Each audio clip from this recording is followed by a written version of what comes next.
She came alone to the edge of the frontier, a widow with nothing left but memories of broken. By the fire's glow she lay between fever and shadow, and he, a man weathered. The wagon creaked and swayed as it rolled across the Wyoming plain, its wheels groaning against the frozen ruts of late autumn.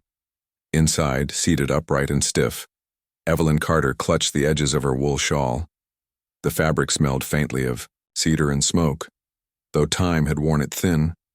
She held it tight not only against the wind that knifed across the land, but against the emptiness that had followed her these last 2 years. Ahead, at the far edge of the valley, the homestead rose, into view, or rather what was left of it. Evelyn's chest tightened at the sight. Samuel had built it with his own hands, plank by plank, hammering in laughter and hope. Now the roof sagged under years of neglect, shingles curling like paper. The fences leaned, half swallowed by weeds. The porch boards bowed, warped from rain and sun. Even the well bucket lay overturned in the dirt, split along one side, as if the land itself had given up. The driver brought the wagon to a halt. Evelyn lowered herself carefully, her boots sinking into the stiff, brittle grass. The air smelled of sagebrush and dust, sharp and dry in her throat. She stood still for a long moment, staring at the cabin.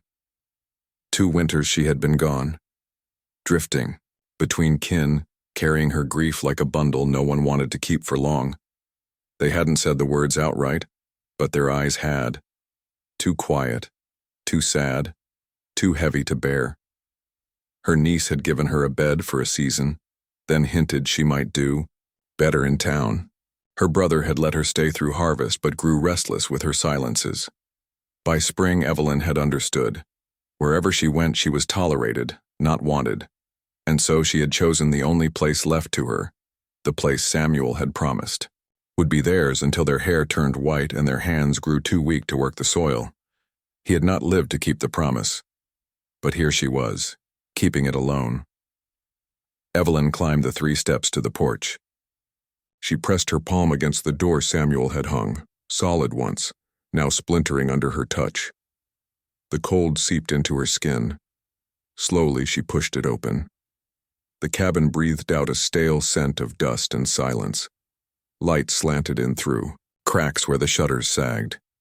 A table stood in the center, its surface gray with grime.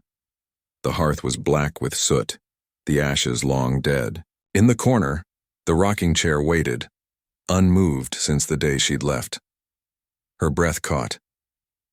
How many nights had Samuel sat there, boots off, pipe smoke curling as he mended tack or carved wood? Now it was only a shadow of him, creaking faintly, in the draft. Evelyn set down her bundle on the table and moved through the room, touching what remained. On the mantel, she found the small cedar box Samuel had carved for her. Her fingers trembled as she lifted the lid. Inside lay a braid of her own hair, bound in twine, cut and kept years ago when her locks were still dark, not streaked with silver. He had told her he wanted to keep a part of her youth, something no storm or sickness could take. Evelyn closed her eyes, clutching it, the memory pressing into her chest like a blade. She spent the first days in labor. She swept the floors, beat the dust from ragged curtains and patched holes in the roof with tar paper she'd carried in the wagon. Her hands, though stiff, remembered the work. She stacked firewood in neat rows, hauled water from the well with a bucket she'd mended with wire.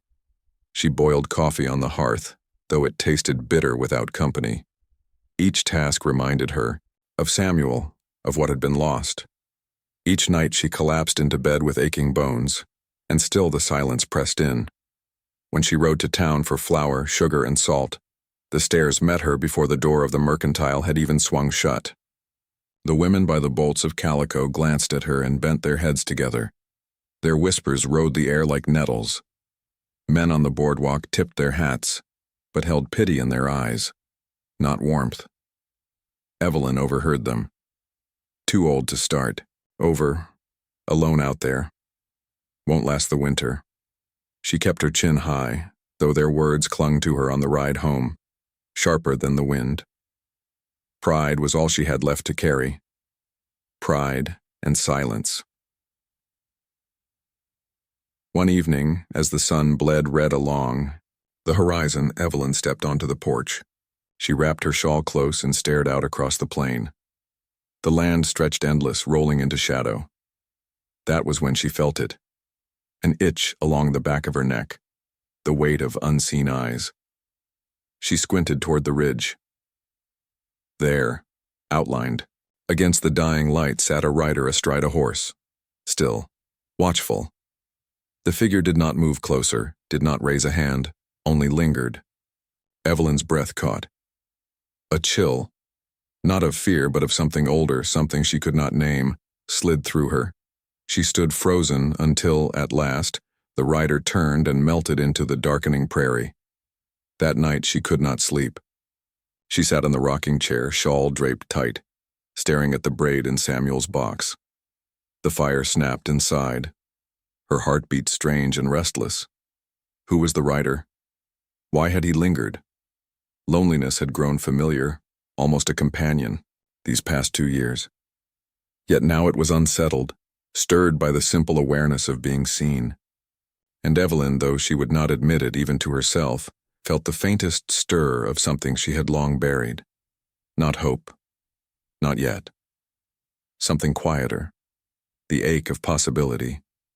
But as she closed her eyes, the memory of whispers returned. Too old for love. Too old for anything new. She bowed her head, clutching her shawl as if it could shield her from such words. Love, she told herself, was for the young, for faces still smooth and eyes still bright. For her there was only survival, only the long fight against another winter. The wind prowled at the corners of the cabin, rattling the shutters. Evelyn Carter, widow of the prairie, sat alone in the rocking chair, listening to the hollow voice of the plains, and wondered how long a heart could last in silence. The days settled into a rhythm, though rhythm was not the same as peace. Evelyn Carter rose before dawn, the cabin cold and damp. She coaxed the fire alive with trembling hands, coaxed the kettle into a low boil, and drank coffee bitter enough to bite her tongue. Then she worked. Her palms blistered and hardened as she mended the place piece by piece. She hammered nails into broken shutters, straightened leaning fence posts, and patched the sagging roof with tar and cloth. She dug through the shed, unearthing tools her husband had left behind. An axe, its handle worn smooth, a spade with a split at the edge, a saw rusted from rain. She scrubbed and sharpened what she could, her arms trembling with the effort. Each strike of the whetstone against steel rang like an echo of Samuel's own movements years before. Sometimes she paused, sweat dampening her shawl, and stared at the axe in her hand. She remembered the rhythm of Samuel's swing, the way he wiped his brow with the back of his hand, smiling at her across the yard. She could almost hear him again. The low whistle he made when the chores were nearly done. The gentle teasing he offered when her bread came out too hard. Those sounds had died with him, leaving silence where once there had been life. At night, the rocking chair seemed to shift in the dim firelight, though no one sat in it. The wood creaked when the wind pressed against the cabin, and Evelyn would glance up from her sewing or from the Bible she sometimes read, half expecting to see Samuel there. But it was always empty, an echo of absence. One evening, while clearing the loft, Evelyn dragged down an old chest she had not opened since before the accident. Dust rose as she lifted the lid. Inside, wrapped in muslin, lay her wedding dress. She touched the delicate fabric, yellowed now with age, her fingertips tracing the stitching she and her mother had labored over years ago. The dress carried the scent of cedar faintly still, though it was brittle, fragile as parchment. Evelyn's throat closed. She pressed the fabric to her face, remembering that summer day, the vows spoken, the promise of a life together. That promise had been kept, in part, broken by fate in the end. Samuel had given her laughter, sweat, warmth, and a roof over her head. But he had not been given the years to grow old with her. The land had taken him too soon, and now she wore her widowhood like a second skin. It was after she set the chest, aside, that she noticed once again the figure at the ridge. He was there at dusk, a dark silhouette against the falling sun. Motionless astride his horse, watching. Evelyn froze in the yard, an armful of firewood against her chest. The air seemed to tighten. She could not see his face, not from this distance, but she felt his gaze, steady, unwavering. He stayed long, enough that her heart began to beat faster, not with fear alone, but with something sharper, stranger. When she blinked, he was gone. The next morning, she thought she had dreamed it, but 2 days later, while hauling water from the well, she saw him again. This time closer, still across the boundary of her land, but nearer, enough that she could see the brim of his hat shadowing his features. She set the bucket down slowly, water sloshing over the rim. He did not move forward, nor away. He simply sat, silent as a carving in stone. Her first thought was danger. In these parts, a lone man could mean trouble, thieves, drifters, worse. But the way he held himself was different. There was no taunting, no gesture meant to intimidate. Only watchfulness, like a hawk at rest. When the wind shifted, carrying dust across the plain, he turned his horse with unhurried ease and rode away. That night, Evelyn's mind did not rest. She lay awake, staring at the low ceiling, hearing the voices of the townsfolk in her head. One name floated up from their murmurs: Thomas Hale. They had spoken of him in half-whispers at the Mercantile, a man who had fought in wars far to the east, who had drifted west afterward with scars both on his skin and deeper within. He lived alone, they said, keeping to the outer ridges where the grass thinned into rock. A man who spoke little, trusted less, and had buried more than his share of companions. Some called him cursed. Others called him a ghost who hadn't yet decided to die. Evelyn pulled the quilt higher, unsettled. If it was indeed Thomas Hale, why would he linger at her land's edge? What did a scarred drifter want with a widow too worn for kindness? She told herself not to care, not to wonder. Yet she could not shake the memory of the way he sat. Still, silent, watchful. Not like a threat, not even like a trespasser. More like a presence keeping the dark at bay. In the mornings that followed, Evelyn found small signs she was not as alone as she believed. The gate she had struggled to latch one day was fixed the next, its hinge tightened. A length of her fence, once leaning, stood straight again. The tracks in the dirt told their story. A horse had stood there, and heavy boots had worked the post into place. She did not know whether to feel alarmed or grateful. She told herself she needed no one, had asked no one's help. Yet when she lit her lamp at night, she found herself glancing toward the ridge. The rocking chair creaked softly, as if echoing her thoughts. Loneliness had been her companion for so long that it startled her to consider another soul walking parallel to her path. The ache in her chest deepened. Samuel had left her, but perhaps she was not the only one carved hollow by loss. Perhaps others too lived with ghosts. That evening, as the fire burned low, Evelyn sat at the table with her shawl drawn around her shoulders. Her hands lay folded atop the braid Samuel had kept. She thought of the figure on the ridge, of the name whispered in town: Thomas Hale. She whispered into the silence, not to Samuel, not even to herself, but to the emptiness beyond the walls. Why me? The fire popped softly, the shadows shifting. No answer came, only the low sigh of wind across the prairie. Yet the question lingered, heavy and alive. The storm announced itself in whispers before the roar, low rumbles rolling over the plains like drums in the distance. Evelyn Carter stood at the porch, shawl tight against her chest, and watched the sky bruise into black. The wind had teeth. Tonight, sharp and relentless. It bent the tall grass flat and whistled through the fence rails as if eager to tear them apart. By dusk, the storm had swallowed the horizon. Lightning ripped jagged across the sky, lighting the cabin in harsh flashes. The shutters banged against the walls, and the old roof groaned as though it might give way. Evelyn hurried from window to window, latching what she could, stuffing rags in the gaps where the wind howled through. The lamp on her table flickered. From the barn came the panicked sound of hooves. Evelyn's breath caught.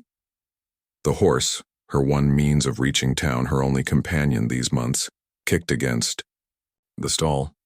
She grabbed her shawl, flung open the door, and stepped into the night. The rain came sideways, cold as knives.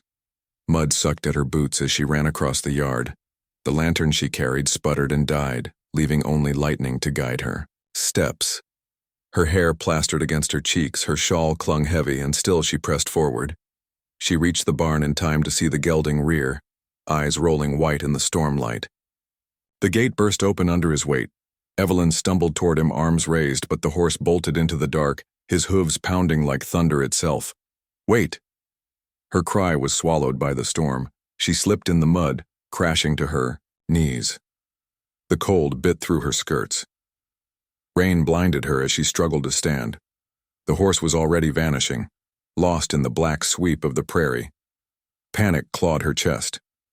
Without the animal, her trips to town would become nearly impossible. More than that, he had been her last thread of company, a warm body against the silence. She staggered forward, calling again, though the storm mocked her voice.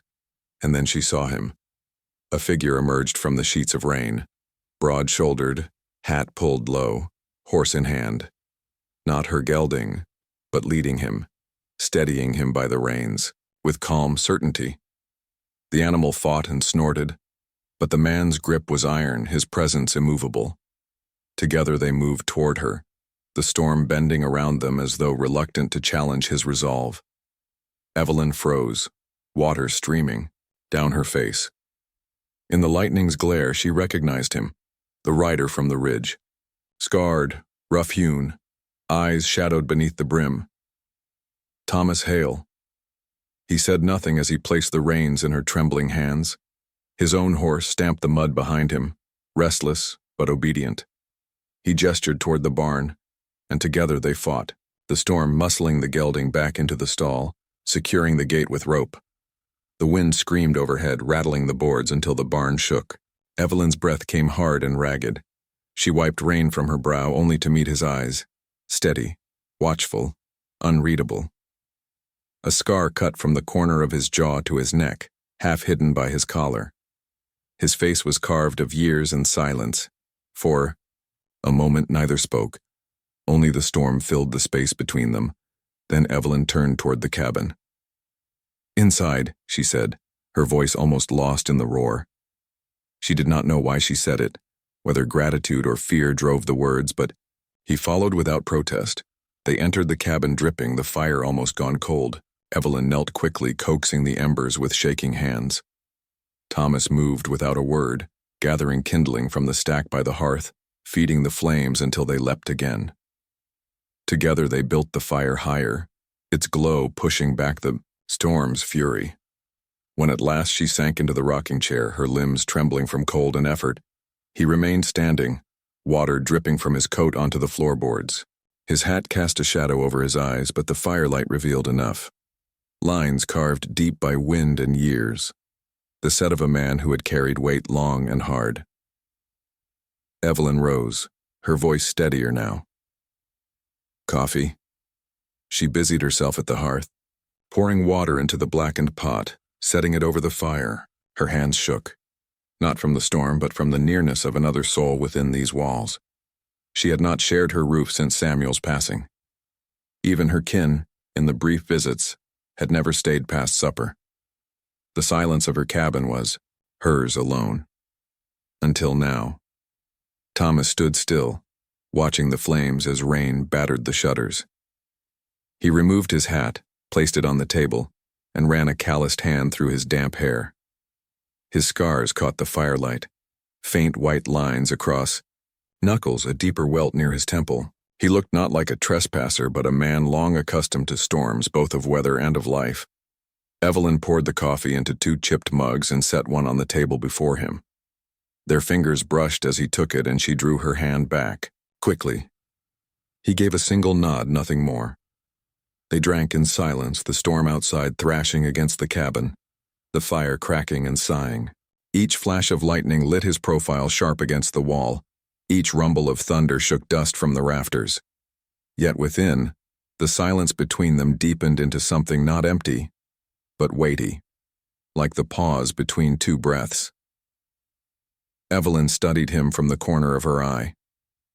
This was the man she had seen on the ridge, the one who fixed her fence without word, who lingered but never approached. She wanted to ask him why. Why he watched. Why he lingered at the edges of her life. But the words stuck in her throat. Instead, she said softly, "You shouldn't have been out in this storm." His eyes flicked toward her, steady as the plains themselves. His voice, when it came, was low, roughened by disuse. "Wasn't the storm I was watching?" The words hung in, the air heavy, undeniable. Evelyn felt heat rise beneath her shawl, though the cabin was still damp and cold. She looked away, focusing on the flames. Neither spoke again. They sat until the storm began to ebb, its fury rolling eastward, leaving only rain and the distant grumble of thunder. Evelyn's eyelids grew heavy.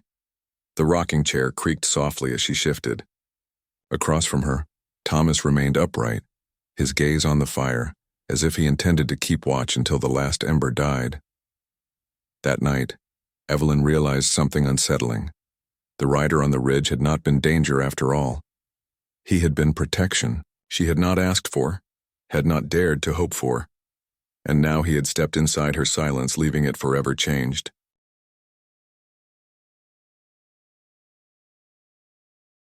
Morning came sharp and cold, the kind of chill that cut through wool and bone alike. Evelyn Carter stepped out onto her porch, shawl wrapped around her shoulders, and stopped short. A neat stack of firewood leaned against the wall. The logs were split clean, stacked with a soldier's precision, still carrying the scent of fresh-cut pine. Her eyes narrowed. She hadn't cut that wood. For a long moment she stood in silence, her breath curling into the frosty air. A hawk wheeled overhead. The prairie stretched wide and empty before her. Yet she knew, without seeing, that someone had been here before dawn, silent as ever. Thomas Hale. It wasn't the first time. The fence post she thought beyond repair had been set straight a week ago, new nails shining in the sun. The broken handle of her spade, once discarded, had reappeared whole beside the shed. And just yesterday, she had found her rifle, its barrel, once rusted, its trigger stiff, restored, oiled, and clean, laid across her porch bench as if waiting for her hand. Each gift was wordless, quiet, almost reverent. Each one unsettled her more than she cared to admit. She turned from the woodpile sharply, as though refusing to acknowledge it, but the weight in her chest followed her through the day. By afternoon, the neighbors had carried word. She rode into town for flour and lamp oil, only to feel eyes on her back the moment she tethered her horse. At the general store, voices hushed when she entered. Mrs. Harrow, all lace bonnet and needle-nose sharpness, leaned close to another woman and whispered, just loud enough, leaning on a man already after all that talk of independence. The words struck like nettles beneath the skin. Evelyn kept her chin high, hands steady as she collected her goods, but her ears burned. Outside, 2 ranch hands smirked as she passed. Guess the widow's found herself a cowboy shadow. Her jaw tightened. Pride stiffened her spine, though. Anger burned beneath it. Let them talk. Let them spread their gossip like burrs on a hem. She had survived harder things than whispers, and yet, each word lodged deeper than she wished. She had built her life alone, stone by stone, since Samuel's death. To be seen now as leaning, as depending, as needing. It stung. That evening, Thomas appeared again. Not at her door, not with words, but at the fence line, hammer in hand. Evelyn watched him through the window, his broad frame bent over the post, the scar on his jaw catching the last of the sunset. He worked without pause, without glance toward the house. She opened the door at last, standing on the porch. "You can't keep doing this," he paused, lifted his head but did not speak. Her voice sharpened. "I don't need saving." Still he said nothing, only drove the nail home with one clean strike. The sound echoed across the fields. Frustration surged hot in her chest. She stepped down from the porch, mud tugging at her boots as she crossed the yard. "Do you hear me? I don't want pity. Not yours. Not anyone's." Thomas set the hammer aside and turned. His eyes were steady, but there was no judgment in them, only something quieter, heavier. He removed his hat, ran a hand across his damp brow, and finally spoke. "It isn't pity." His voice was low, roughened by silence and distance. The words seemed to cost him. He looked away toward the hills before adding, "Work needs doing. I've got 2 hands." Her anger faltered, but pride rose in its place. "And you think I don't?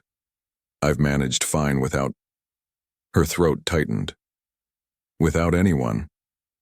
A flicker passed across his face, something that might have been pain or memory. He replaced his hat, picked up the hammer, and without further word turned back to the fence. Evelyn stood rooted, storming inside, though the air was calm. Later, after supper, she found herself rocking before the fire, her mending untouched in her lap.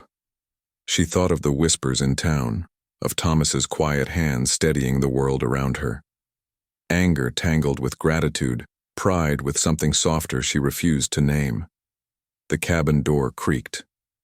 She startled, half rising, but it was only Thomas ducking his head against the frame.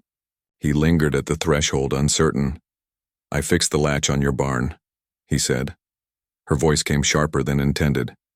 "Do you mean to rebuild my whole life while you're at it?" He hesitated. For a long time he did not move. Then he crossed the floor, placed a small bundle on the table, and unwrapped it. A simple carving knife, its handle smoothed by years of use. "It was my father's," he said quietly. "Carved my first rifle stock with it. Thought maybe you could use it better than I do now." The fire snapped. Evelyn stared at the knife, then at him. His face was unreadable, but his eyes held something raw, unguarded, as though offering her the last piece of himself he had left. She swallowed hard. "Why me?" For the first time she saw him falter. His shoulders tightened, his gaze dropped. When he finally spoke, his voice was almost a whisper. "Because I lost someone once. She was—" His jaw clenched. He shook his head. "Illness took her. After that I didn't set roots. Just rode. Kept moving. Easier that way." Silence stretched between them, filled only by the wind against the shutters. Evelyn's breath trembled. She looked at the man before her. The scars, the solitude etched into his bones, and something in her own chest mirrored it. She sat back down, rocking chair creaking beneath her. Her hands closed over the knife, tracing the smooth wood of its handle. "I'm not afraid of work," she said at last. Her voice was low, steady. "I'm afraid of needing someone again, afraid of losing." Thomas lifted his head. His eyes met hers across the firelight, and in them she saw no pity, only recognition. Neither spoke further. The fire burned down to coals. The storm of pride and fear remained. But for the first time Evelyn felt the weight of it was shared, and that was more dangerous than loneliness. Snow fell in heavy drifts across the plains, soft at first, then sharp as knives in the wind. The days shortened into long shadows, nights stretching without end. Evelyn worked as always, chopping kindling, hauling water from the frozen creek, mending seams until her fingers stiffened. Pride drove her, as it always had, but her body strained under the weight of winter. One bitter afternoon, she pushed herself farther than she should have. The wind screamed off the ridge, cutting through, her shawl as she heaved a sloshing bucket from the ice-crusted stream. By the time she staggered back to the cabin, the water spilling at her boots, her breath rasped, her bones ached, and her skin burned with a fever she hadn't yet named. That night, the sickness took hold. She tried to fight it, as she fought. Everything, head held high, teeth clenched. She tended the fire, though her hands shook. She tried to eat, though her stomach rejected even broth. Sweat soaked her sheets, then chills racked her bones, leaving her shivering beneath wool blankets. When the door opened against the storm, she barely stirred. Only when a shadow filled her lamplit room did her eyes flutter open. Thomas Hale. He stood at her bedside, snow caked across his coat, his face grave. For a moment she tried to push herself upright. "You shouldn't." Her voice cracked, thin as brittle glass. "I don't need." Her body betrayed her. She sank back. Exhausted, breath ragged, he said nothing at first. Only removed his gloves, set his rifle by the door, and knelt beside her. The quiet steadiness of his movements unsettled her more than any words might have. "You're burning up," he murmured, laying the back of his hand against her forehead. "Go home," she whispered. "I can manage." His jaw tightened, but his touch did not leave. "You can't manage a fever alone." Her pride sparked even in weakness. "I've managed everything else." "I know." His voice was soft, rough. "But not this." She tried to turn away, but the world swam. The fire cracked weakly in the hearth, its light flickering against the walls. Her body trembled, her breath shallow. And still, he stayed. Through the hours of night, Evelyn drifted in and out of fevered dreams.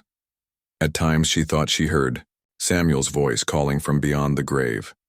At others she felt the warping blur of loneliness closing in. But always, there was Thomas. She woke once to the sound of water boiling, the bitter smell of willow bark tea. Another time to the scrape of a chair as he sat by her side, his broad shoulders bent, his hand resting steady against hers. Between fevered dreams, she heard him speak. Not promises, not pretty lies, just truths, raw and unadorned. "I've been alone most of my life," he whispered once, thinking she slept. Kept moving, thinking it'd hurt less that way, but it don't. It never did. Another time, his voice cracked. "I waited too long for something that mattered. Not a fight, not a trail. A person, someone I could keep safe. Not because they needed it, but because I needed it. Because I wanted it." His thumb brushed against her hand, gentle, reverent. "Evelyn Carter, I think I've been waiting my whole damn life for you." Her fevered mind clung to those words like a lifeline, though she could not answer. The storm broke after 3 days. Snow lay thick outside the windows, but inside, firelight glowed warm and steady. Evelyn stirred beneath her blankets, the fever receding at last. Her body felt heavy, weak, but her mind cleared.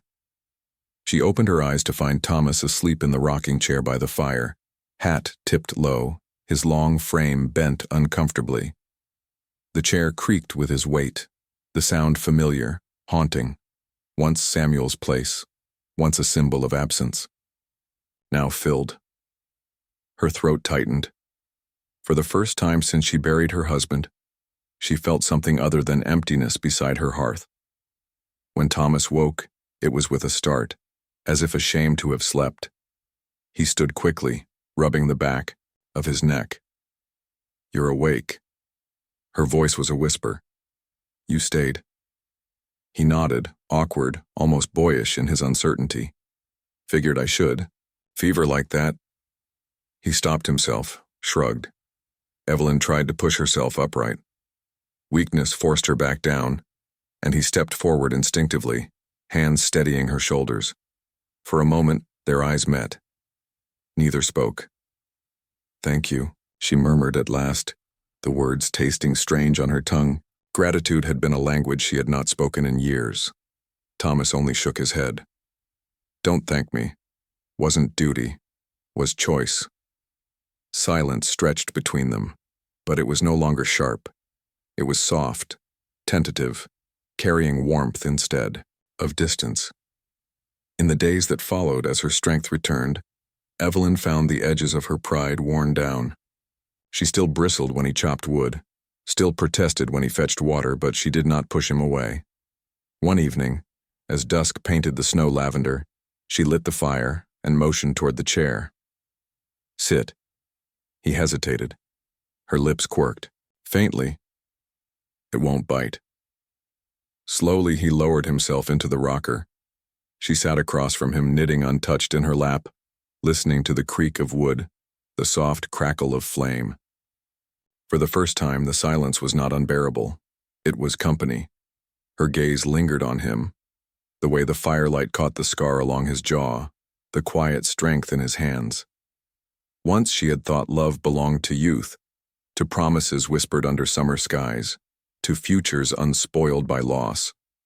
But here, in the quiet of winter, she began to see it differently. Love was earned, in scars, in patience, in sitting through the night while fever raged. Her heart, long barricaded by grief, cracked open by degrees. She did not name it aloud, not yet, but in the warmth of firelight she allowed herself at last to lean. Spring arrived late that year, reluctant to loosen winter's grip. Snow melted in uneven patches across the plains, leaving the earth soggy and raw. Shoots of green grass pushed through the thaw, fragile yet insistent, as if to remind those who had survived the winter that life could return even after barrenness. Evelyn harnessed her mare one morning to ride into town for supplies.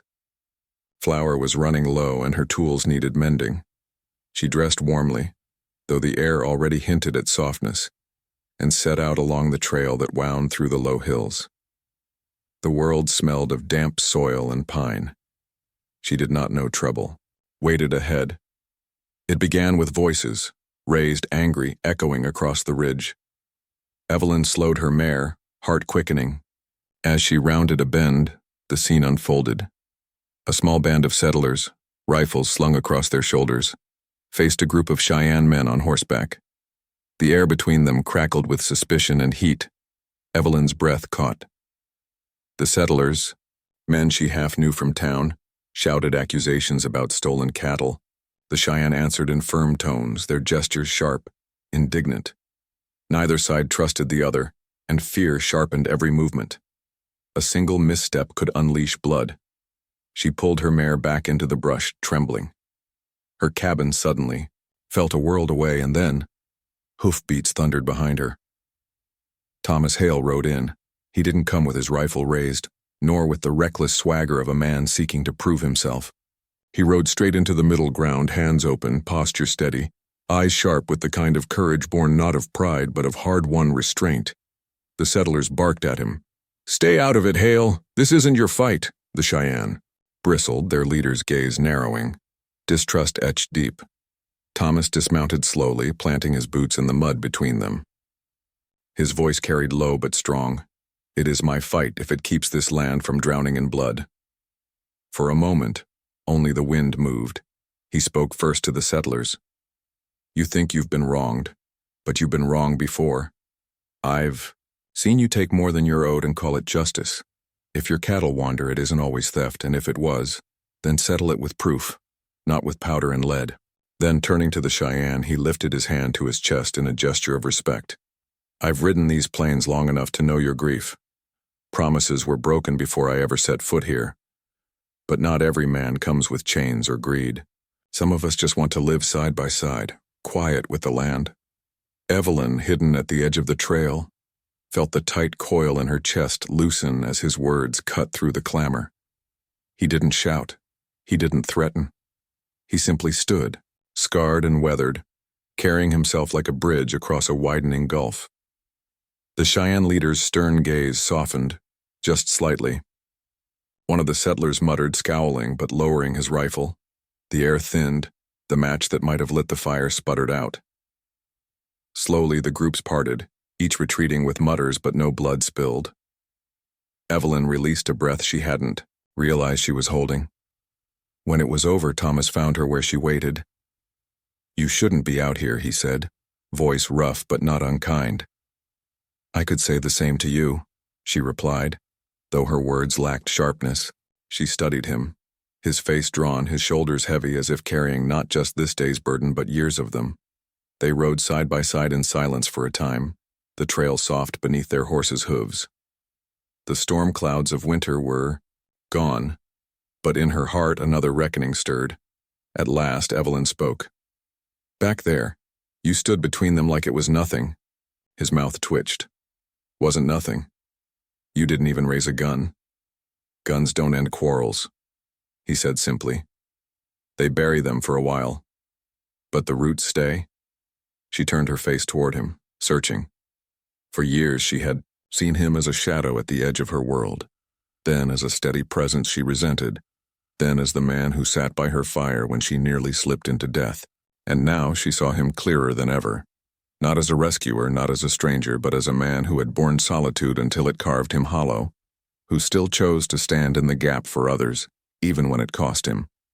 And in that moment, Evelyn understood.